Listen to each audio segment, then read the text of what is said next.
Hey, what's up, everybody? It's your boy Jamar, bringing solely scriptures, and this is the Real Jesus, episode 2. Let's get into it. You ever notice how people paint Jesus like he was soft, like he just floated around, always smiling, never raising his voice, never offending anyone?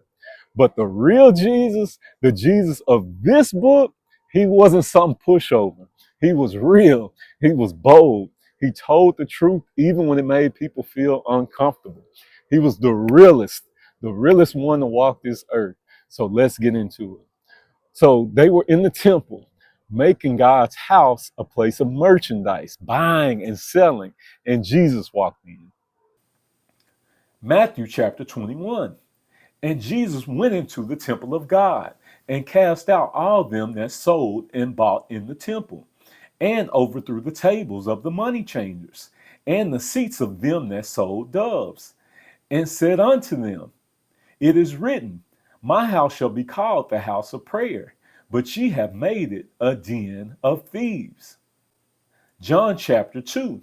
And when he had made a scourge of small cords, which is a whip, he drove them all out of the temple, and the sheep, and the oxen, and poured out the changers' money, and overthrew the tables. So Jesus flipped tables over. He confronted them head on. He showed strength, no weakness, standing on business. That's the real Jesus. And when the religious leaders, the ones who thought they had it all figured out, came around talking slick, Jesus didn't sugarcoat it. Matthew chapter 12. O generation of vipers, how can ye, being evil, speak good things? For out of the abundance of the heart the mouth speaketh. A good man out of the good treasure of the heart bringeth forth good things, and an evil man out of the evil treasure bringeth forth evil things. So he called them what they were, vipers, not because he hated them, but because he loved truth more than comfort. And then there's the woman at the well, a moment people love to quote, but few people really understand. Jesus didn't flatter her, he was real with her. And so Jesus was asking her to draw some water, to give him a drink. But she didn't understand basically who he was. And he was explaining to her that he had some living water, he had everlasting life. But the point that we're trying to get to here is how Jesus kept it real with her life. So let's pick it up here at verse 15. The woman saith unto him, Sir, give me this water that I thirst not, neither come hither to draw. Jesus saith unto her, Go, call thy husband and come hither. So Jesus told her to go call her husband. So listen to what the woman said. The woman answered and said, I have no husband. Jesus said unto her, Thou hast well said, I have no husband, for thou hast had 5 husbands, and he whom thou now hast is not thy husband. And that saidest thou truly. So Jesus tells the woman to go get her husband. And Jesus says, hey, you well said that you have no husband, but you've actually had 5 husbands. And the one that you have now is not your husband.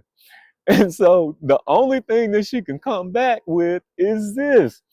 The woman said unto him, Sir, I perceive that thou art a prophet. So, yeah, he knew her whole circumstance because he is God. So, once he actually told her the real on her love life, then she said, Sir, I perceive that you are a prophet. But this is the real Jesus. He kept it real with who she was with. And let's see what else. Jesus saith unto her, Woman, believe me, the hour cometh when ye shall neither in this mountain nor yet at Jerusalem worship the Father. Ye worship ye know not what. We know what we worship, for salvation is of the Jews. And Jesus hit her again. And he said, Look, you don't even know what you worship.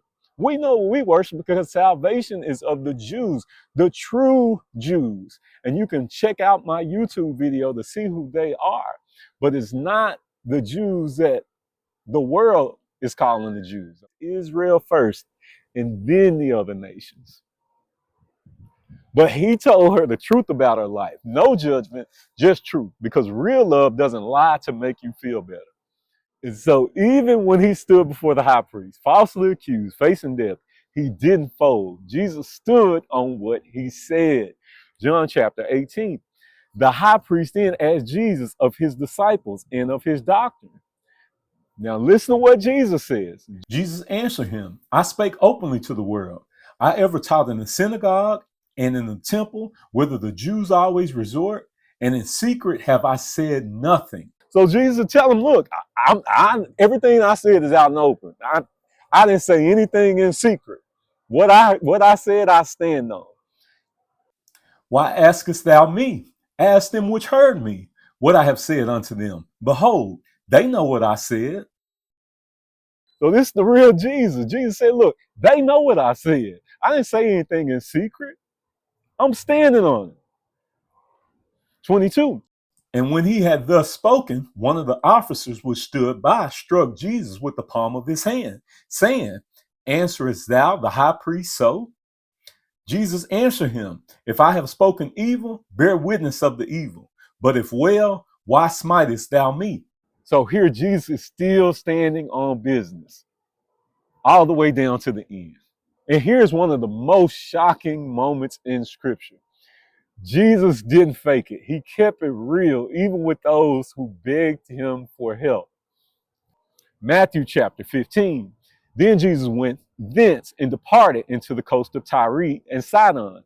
And behold, a woman of Canaan came out of the same coast and cried unto him, saying, Have mercy on me, O Lord, thou son of David. My daughter is grievously vexed with the devil. But he answered her not a word.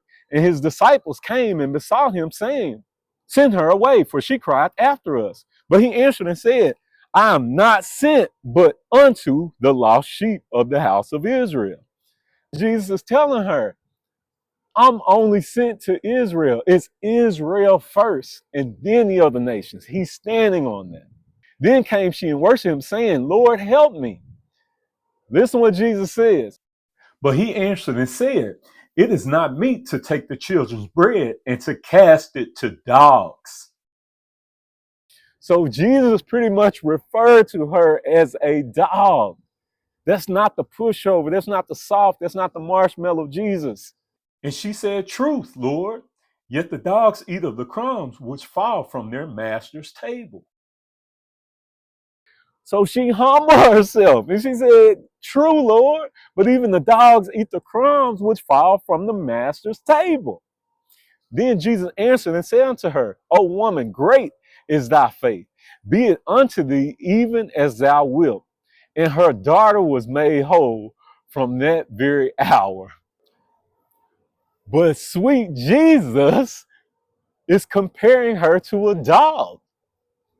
Jesus kept it real, and sometimes he was harsh, but he was showing it's always Israel first, then the other nations. That's the point that Jesus was making. But this is the real Jesus, standing firm, no backpedaling, standing on what he believes. The real Jesus wasn't soft. He wasn't fake. He wasn't trying to please people. That's the real Jesus. He was only trying to please the Father, only standing on his Father's business. Okay? Not the other Jesus, the fake Jesus that the Bible mentions that the world tries to play. Not this watered down version that we have in the world that's built on lies and hates the truth. The real Jesus, the King. And in the next episode, you will see about Jesus' real kingship with the King of Israel. But if you got something from it, please like the video, share it with someone who needs it, and subscribe for more truth. Lord willing, I will see you in the next one. Thank you.